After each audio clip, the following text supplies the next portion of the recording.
The morning fog hung low over the valley, wrapping around the fence posts like ghostly fingers. Ella Ward stood on her porch, coffee mug warming her weathered hands, watching the sun struggle to break through the December mist. At 73, she'd learned to appreciate these quiet mornings, the stillness before the world woke up, the way the frost made everything look clean and new, even the old ranch that had been in her family for 4 generations. It had been 2 years since James passed, 2 years since the house had felt this empty, since she'd stopped running cattle, since she'd sold off most of the horses, except for her mare, Dolly, who was too old to part with, and too stubborn to go anywhere anyway. The ranch felt bigger now, lonelier, but Ella had made peace with it. Or so she told herself every morning when she woke, to an empty bed, and the silence that filled every corner of the house. She took a sip of coffee and squinted at the eastern pasture. Something was moving out there, near the fence line. At first, she thought it might be a deer. They'd been coming closer to the house lately, brave with winter hunger. But as the fog shifted, she saw it more clearly. A horse. A horse, standing at her fence, its head hanging low, its body perfectly still, except for the occasional shudder of its ribs. Ella set down her mug, grabbed her barn jacket and headed out, her boots crunching through the frost-stiff grass. As she got closer, the horse lifted its head, and Ella's breath caught. The eyes that looked at her were ancient and tired, but there was something in them. A flicker of recognition, maybe, or hope. She'd seen that look before, in horses that had been through hell and were waiting to see if this human would be one more nightmare, or maybe, finally, a moment of kindness. "Easy now," Ella called softly as she approached. "Nobody's going to hurt you, old-timer." The horse didn't move away. That told her everything she needed to know about how exhausted it was. A healthy horse, even a tame one, would have at least taken a few steps back. This one just stood there, swaying slightly, as if standing was taking every ounce of energy it had left. Ella reached the fence and stopped, taking in the full picture. The horse was even worse up close. Its coat was matted with mud and what might have been old rain scald. Its mane was tangled with burrs. One of its front hooves had grown long and cracked, and there was an old rope burn around its neck, the hair still missing in a cruel ring. But it was what sat on the horse's back that made Ella's heart skip. A saddle. An old, weathered western saddle, the leather cracked and faded by years of sun and rain. And there, tooled into the leather of the rear skirt, barely visible under the grime but unmistakable once she saw it, was a name. James R. Ward. Ella's hand flew to her mouth. She stood frozen, staring at that saddle, at that name, her mind racing backward through the years. It couldn't be. It wasn't possible. 23 years ago, James had commissioned that saddle from old Walter Barnes, the saddlemaker over in Red Creek. They'd been young then, well, younger, celebrating 30 years of marriage, and the ranch finally turning a real profit. James had been so proud of that saddle, had worked with Walter for months to get every detail right. Full tooling, basket weave pattern, his name stamped into the leather because, as he'd joked, "If I'm going to spend this much on a saddle, everyone's going to know it's mine." He'd ridden in that saddle for 5 years. It had been his pride and joy, broken in perfectly to his seat, the leather soft and supple from daily use. And then one day, it vanished. They'd been at the county fair, showing some of their quarter horses. James had left the saddle on a rack outside the stalls, just stepped away for 10 minutes to grab lunch. When he came back, it was gone. Someone had walked off with it in broad daylight, with hundreds of people around. James had been devastated. He'd reported it stolen, had checked every tack shop and pawn shop within 100 miles. He'd never found it. Eventually, he'd bought another saddle, but Ellen knew it never felt quite right to him. He'd mention the stolen one every few months, usually when he was brushing down a horse or adjusting his tack. "That Barnes saddle sure would have been nice for this," he'd say, and Ella would see that look of loss flash across his face.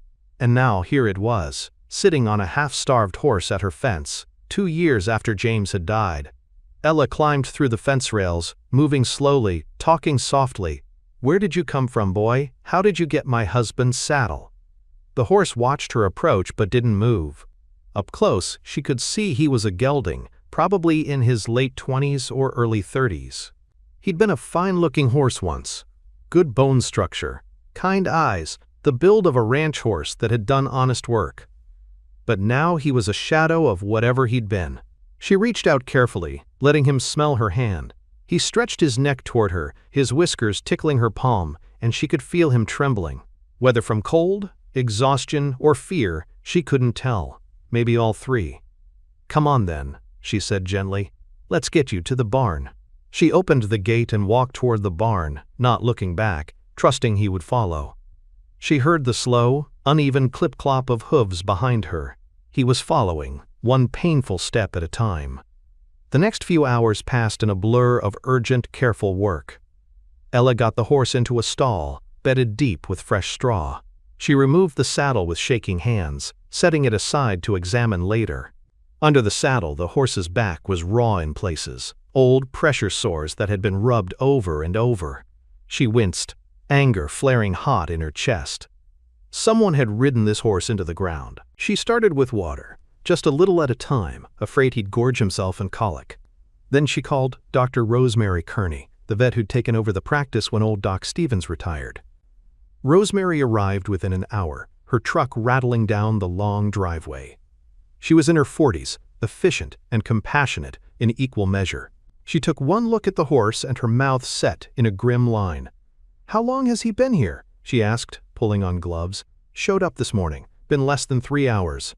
Rosemary moved around the horse carefully, her hands gentle but thorough. She checked his heart, his gut sounds, his temperature. She examined his hooves, his teeth, the condition of his coat. Finally, she stood back and met Ella's eyes. "He's in bad shape, Ellie. Severely underweight, dehydrated, possible kidney issues given how dark his urine is. Those pressure sores on his back are infected. His hooves haven't been trimmed in at least a year, maybe longer, and he's old, I'd say 30, maybe 32. But he'll make it?" Ella asked, surprised by the intensity of her own hope. Rosemary hesitated. "If you'd found him a week later, probably not. As it is, he's got a chance. But it's going to be a long road, Ellie. Months of careful feeding, daily wound care, farrier work. And even then, at his age, there's no guarantee." "I'll do it," Ella said immediately. "Whatever it takes." Rosemary smiled. "I had a feeling you'd say that." She pulled out her prescription pad. "Let's start with antibiotics for those sores. I'll show you how to clean them. And feed him small amounts every 4 hours. Beet pulp, senior feed, good quality hay. His system needs to remember how to process food again." They worked together for another hour, Rosemary showing Ella how to clean the wounds, how to check for fever, what signs to watch for. Before she left, Rosemary paused at the stall door. "The saddle," she said, "is that really your husband's?" Ella nodded, not trusting herself to speak. "Then this horse came home for a reason," Rosemary said softly. "Horses always know where they need to be." That first week, Ella barely slept. She set an alarm for every 4 hours, trudging out to the barn in the dark and cold, mixing feeds, checking the horse's condition. She'd cleaned the saddle carefully, and there was no doubt. It was James's. She'd found the maker's mark still visible under the stirrup leather. Walter Barnes's distinctive stamp, the year, everything.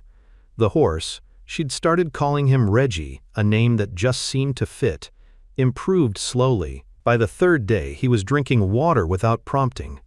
By the 5th, he nickered softly when she entered the barn. By the end of the week, he was eating hay with more enthusiasm, his eyes a little brighter, his head carried a little higher. Ella found herself spending hours in the barn, sitting on a hay bale, watching Reggie eat, talking to him the way she used to talk to James when he was working on the ranch books at the kitchen table. "You know, I kept telling myself I was fine," she said one night, listening to the rhythmic sound of the horse chewing. "Everyone said I was handling it so well. Ella's so strong," they'd say. "Look how well she's managing." And I believed them. I thought I was doing okay. Reggie paused his eating and looked at her, his dark eyes reflecting the barn light. "But the truth is, I've just been going through the motions. Getting up, feeding Dolly, working in the garden, going to town once a week. The same routine, over and over, like if I just kept moving, I wouldn't have to think about how much I miss him." She wiped her eyes, surprised to find tears there. And then you show up, wearing his saddle, and suddenly I can't pretend anymore. I can't keep busy enough to ignore it. You needed help so badly, and I realized, maybe I need help too. Maybe we both need saving. Reggie came to the stall door and stretched his neck over, his nose almost touching her knee. She reached up and stroked his face, feeling the soft warmth of his muzzle, the gentle breath from his nostrils. "We're going to get through this," she whispered, "both of us." As Reggie grew stronger, Ella became obsessed with solving the mystery. How had he ended up with James's saddle? Where had he been for the past 23 years? She started making phone calls, checking with the county sheriff, posting on local social media groups about the found horse. The break came 2 weeks after Reggie arrived. A woman named Linda Gibson called, her voice shaking. "I saw your post about the horse," she said. I think he might have belonged to my ex-husband Frank." Ella invited her over that afternoon. Linda was in her 60s, thin and tired-looking, with the kind of weariness that came from years of hard living. She walked into the barn and stopped when she saw Reggie. "Oh God," she breathed. "That's Dash, Frank's horse." "Dash?" Ella repeated. Linda nodded, tears streaming down her face. "Frank bought him about 20 years ago at an auction. Bought the saddle too, said he got a good deal on both. I always thought it looked like a nice saddle, but Frank wasn't a nice man." She told the story in fits and starts, sitting on a hay bale while Ella stood by Reggie's stall. Frank had been a drinker, a gambler, and toward the end increasingly cruel. He'd taken out his frustrations on the horses, particularly Dash, who he'd ridden hard and put away wet more times than Linda could count.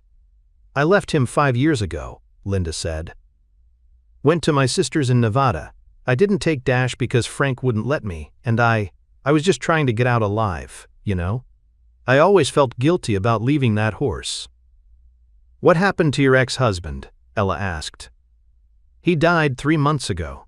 Heart attack. I came back to settle his estate, what little there was. The property was a disaster. I found 2 horses, both in terrible shape.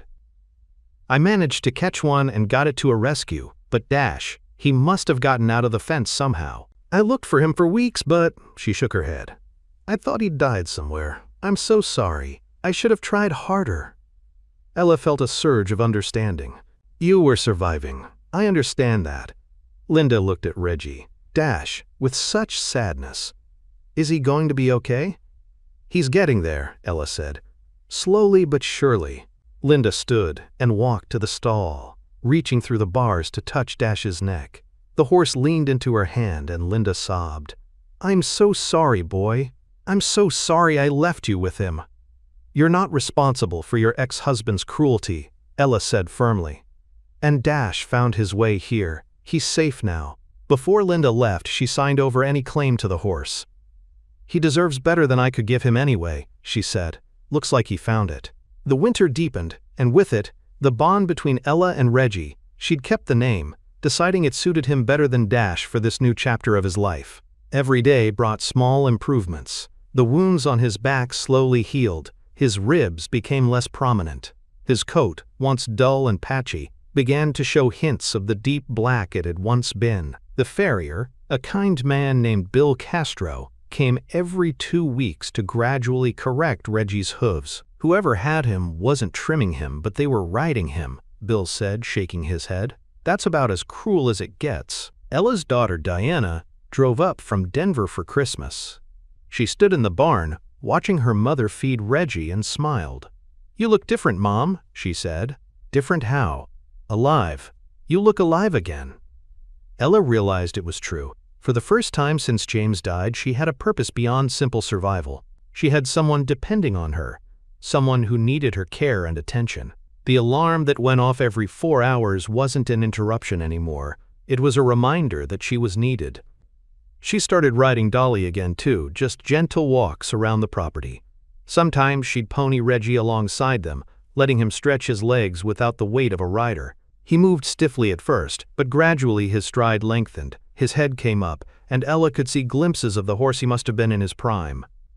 On New Year's Eve, she sat in the barn with both horses, a small space heater taking the edge off the cold. She'd brought out James's saddle, cleaned and oiled now, the leather restored as much as possible, and was working on it with saddle soap, the familiar smell bringing back a flood of memories. "You would have loved him," she said, not sure if she was talking to James or to Reggie or to both. "He's a good horse, strong heart, fighter." She ran her hand over James's name, tooled into the leather all those years ago. "I used to think it was so sad, you never getting this back. You loved this saddle. But maybe it was supposed to be this way.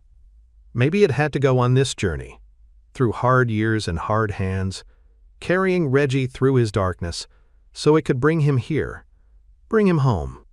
Reggie nickered softly, and Ella smiled. "Yeah, you're home, and so am I think.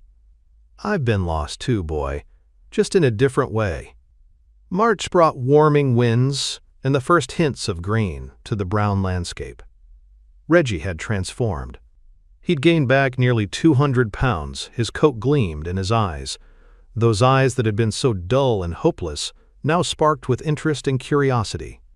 He whinnied when Ella approached, not from hunger but from genuine pleasure at seeing her. Dr. Rosemary came for a follow-up visit and stood looking at Reggie with undisguised amazement. "Ellie, this is remarkable. I wasn't sure he'd make it through the winter, and look at him." "He's a tough old man," Ella said proudly. Rosemary ran her hands over Reggie's body, checking old wounds that had healed to scars, listening to his strong, steady heartbeat. "He's sound too. I wouldn't ride him hard or long, but he could handle gentle trail rides if you wanted." Ella had been thinking about that. She'd been thinking about a lot of things. About how empty the ranch had felt and how full it felt now. About how she'd shut down after James died, stopped really living. About how this horse had needed saving and, in doing so, had saved her too. "I've been thinking about taking in more," she said suddenly. Rosemary looked up. "More?" "Horses. Old ones. Unwanted ones. Horses like Reggie, who need a soft place to land for their final years. I've got the land, the facilities, and Lord knows I've got the time. James would have liked that, I think. He always said horses gave us more than we ever gave them." Rosemary's face broke into a wide smile. "That's a beautiful idea, Ellie. There are always horses that need exactly that kind of home." The idea took root and grew. Ella started making calls, reaching out to rescues, letting people know she was willing to take in senior horses or horses with nowhere else to go. Within a month, she'd taken in 3 more, a 30-year-old mare named Buttercup who'd outlived her elderly owner, a 28-year-old gelding named Pepper with arthritis who couldn't be ridden anymore, and a 25-year-old Mustang named Dancer who'd gone lame and been given up. The ranch came alive again. The barn was full of the sounds of horses, nickering, munching hay, the gentle thump of hooves on stall mats. Ella hired help, a young woman named Jenna, who'd just graduated from the equine program at the community college and was looking for experience. "This is incredible," Jenna said on her first day, looking around at the horses. "What you're doing here, it's really special." Ella smiled, watching Reggie and the others eating their breakfast. "It's necessary. These horses spent their lives working for people. The least we can do is give them peace at the end." Late April brought the kind of perfect spring day that makes you remember why you love the West. Clear blue sky, gentle breeze, the smell of sage and new grass. Ella had been thinking about it for weeks, and finally, she made her decision. She brought James's saddle out of the tack room where it had been resting. She'd thought about keeping it as a memorial, never using it again. But the more she considered it, the more wrong that felt. James had been a horseman. He'd wanted that saddle made for riding, for work, for life. Keeping it pristine on a rack would have made him shake his head. Reggie was standing in the paddock, enjoying the sun. At 25 years old, according to the vet's best estimate, he was still elderly, but he was healthy now, his body strong in a way it probably hadn't been in years. "What do you say, boy?" Ella called. "Want to see what this feels like?" She saddled him carefully, James's saddle settling onto his back for the first time without causing pain. She'd placed a thick pad underneath, careful of the old scars. Reggie stood quietly, patient. as if he understood the significance of the moment. Ella swung into the saddle, feeling the familiar creak of the leather, the way it molded to her seat just as it had molded to James's all those years ago. Reggie stood still, waiting, and then, at her gentle cue, he walked forward. They moved slowly across the property, Reggie's gait easy and relaxed. Ella felt tears streaming down her face, but they weren't tears of sadness. They were tears of completion, of circles closing, of things coming home. "James," she whispered, "I wish you could see this. Your saddle came back. It brought me a horse that needed saving, and in saving him I saved myself. Isn't that just like you? Always teaching me something, even now." They rode to the eastern pasture, where James had always said the view was best. Ella stopped Reggie there and sat, looking out over the land that had been in her family for generations, the land she'd shared with James for 52 years of marriage. "I'm going to be okay," she said out loud. "I'm going to keep living, really living, not just going through the motions. I'm going to fill this ranch with horses that need love. I'm going to make a difference. That's what you'd want, isn't it?" The wind picked up, warm and gentle, rustling through the new grass. And maybe it was just her imagination, maybe it was grief or hope, or the thin mountain air. But Ella could have sworn she felt James there with her, his hand on her shoulder, his voice saying what he always said when she doubted herself. "You've got this, Ella. You always have." By June, Ella's place had transformed into something between a ranch and a rescue. She'd officially registered as a non-profit sanctuary for senior horses, naming it Second Sunset Ranch, after James's favorite saying, "Every day you wake up is a chance for a second sunrise, and every day you make it through is a second sunset to be grateful for." The ranch now housed 7 horses, each with their own story of hard use, neglect, or simply outliving their purpose in a world that often discarded animals once they could no longer work. Ella and Jenna, along with 2 volunteers from town, cared for them all. Reggie had become the unofficial greeter. When new horses arrived, frightened and confused, Reggie would stretch his neck over his stall door and nicker softly, a sound of reassurance. The new arrivals always calmed at his presence, as if recognizing a fellow survivor. Diana visited more often now, sometimes bringing her teenage son Michael, who discovered he loved working with the horses. Ella watched her grandson learn to curry and brush, to clean hooves and measure feed, and she saw James in the way he moved, the gentleness he showed to the old horses. "Grandma," Michael said one day, "why do people give up on horses just because they get old?" Ella considered the question carefully. "I think sometimes people forget that these horses gave them their youth, their strength, their hearts. They get so focused on what's useful that they forget about what's right. But that's why places like this exist, to remember for them, to honor what these horses gave." The local newspaper did a story on the sanctuary. Then a Denver TV station picked it up. Donations started coming in. Hay, supplements, money for vet care. People from across the state began reaching out, asking if Ella could take in their aging horses, horses they loved but could no longer care for.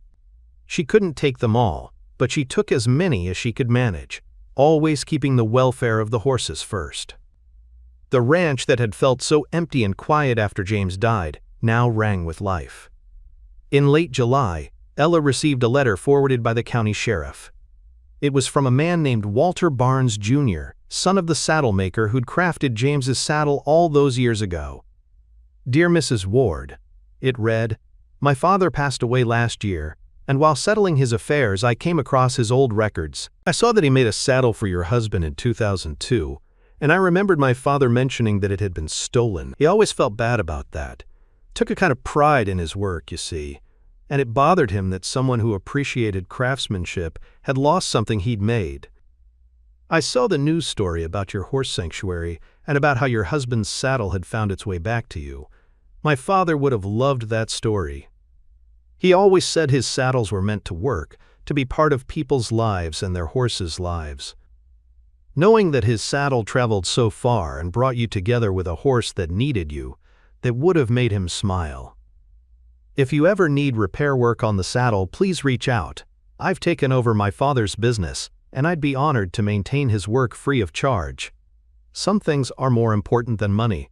Respectfully, Walter Barnes, Jr. Ella sat on her porch, the letter in her lap, and cried. Not from sadness, but from the overwhelming sense that everything, all of it, had happened exactly as it was meant to. The saddle being stolen, the years it spent carrying Reggie through hardship, the journey that brought them both here. It was all connected, all purposeful. She wrote back to Walter Jr. that evening, thanking him and telling him the full story. She invited him to visit the ranch, to see how his father's work had come home, and what it had inspired. September brought cooler nights and the first yellow leaves on the aspens. Reggie was standing in the paddock with Buttercup and Pepper, the three of them dozing in the afternoon sun. At nearly 9 months since he'd appeared at her fence, he was completely transformed. His coat was glossy black, his eyes bright and clear, his body strong despite his age. Ella stood watching him, Dolly beside her munching on grass. She thought about the journey, Reggie's journey, her own journey, the saddle's journey. She thought about James and how much she still missed him, but also how the grief didn't define her days anymore. Rosemary stopped by for routine checkups and found Ella in the barn, organizing supplies. "You know," Rosemary said, "when I first came out here last December, I thought you might be taking on too much. One severely malnourished horse, winter coming, grieving. I worried it would break you." Ella smiled. "I worried about that too. But instead, you built this." Rosemary gestured around at the barn, at the horses visible through the windows. "You created something beautiful from pain. Both of you did, you and Reggie." "He saved me as much as I saved him," Ella said. "Maybe more." That evening, Ella saddled Reggie one more time. They rode out to the eastern pasture, the same route they'd taken that first ride in April. The sun was setting, painting the sky in shades of orange and pink. She dismounted and stood beside Reggie, one hand on James's saddle, one hand on the horse who'd carried it home. She thought about posting how lost she'd been 2 years ago, how hollow the ranch had felt, how she'd been going through the motions of living without really being alive. "Thank you," she whispered to Reggie. "Thank you for coming here. Thank you for needing me. Thank you for showing me that there's still purpose, still meaning, still life to be lived." Reggie turned his head and nuzzled her shoulder, his breath warm against her neck. Ella looked up at the sky, at the stars beginning to appear. "We did good, didn't we, James? This old horse, this old saddle, this old ranch. We gave them all new life. And they gave me mine back." The wind whispered through the grass, and somewhere in the distance, a coyote called. The horses in the barn nickered their evening greetings to each other. Ella stood there, her hand on Reggie's neck, and felt something she hadn't felt in 2 years. She felt whole. Second Sunset Ranch celebrated its 1-year anniversary with an open house. Over 100 people came to tour the facilities, meet the horses, and hear their stories. Ella stood in the barn, watching children pet Reggie while she told his story, how he'd appeared at her fence carrying her late husband's stolen saddle, how he'd been barely alive, how he'd healed, and in doing so, helped her heal too. Reggie stood patiently, letting small hands stroke his face, his eyes calm and kind. He was 31 now, elderly even by horse standards, but he was healthy, content, and loved. The ranch now housed 12 horses, with plans to expand the facilities to accommodate more. Donations and volunteer support had grown beyond Ella's wildest expectations. She'd hired 2 full-time staff members, and Michael had decided to defer college for a year to work at the ranch and gain experience. As the sun set and the visitors left, Ella walked through the barn one last time, checking water and hay nets. She paused at Reggie's stall, where he was munching contentedly on hay. "We've come a long way, haven't we, boy?" she said softly. Reggie lifted his head and nickered, that gentle sound of recognition and affection that never failed to warm her heart. Ella reached out and ran her hand along his neck, feeling the strong, steady pulse of life beneath her fingers.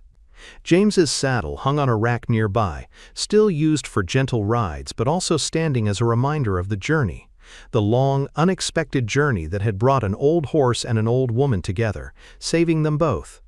Outside, the sun completed its descent, painting the sky one last time before darkness fell. Another sunset, another day survived and celebrated. Ella smiled. Life, she'd learned, had a way of bringing you exactly what you needed. even when you didn't know you needed it. Sometimes salvation came wearing a worn saddle and carrying a story you never expected. Sometimes healing arrived on 4 legs, half-starved and desperate, teaching you that you were strong enough to save someone else and, in doing so, save yourself. "Good night, Reggie," Ella whispered. "Thank you for finding your way home." If this story touched your heart, please take a moment to like this video and subscribe to our channel for more heartwarming horse stories that celebrate the incredible bond between horses and humans. Have you ever experienced an unexpected connection with a horse that changed your life? Share your story in the comments below. We love reading them. And remember, senior horses everywhere need loving homes in their final years. Consider supporting a local horse rescue or sanctuary. Every small act of kindness makes a difference. Thank you for watching, and until next time, keep the spirit of the horse alive in your heart.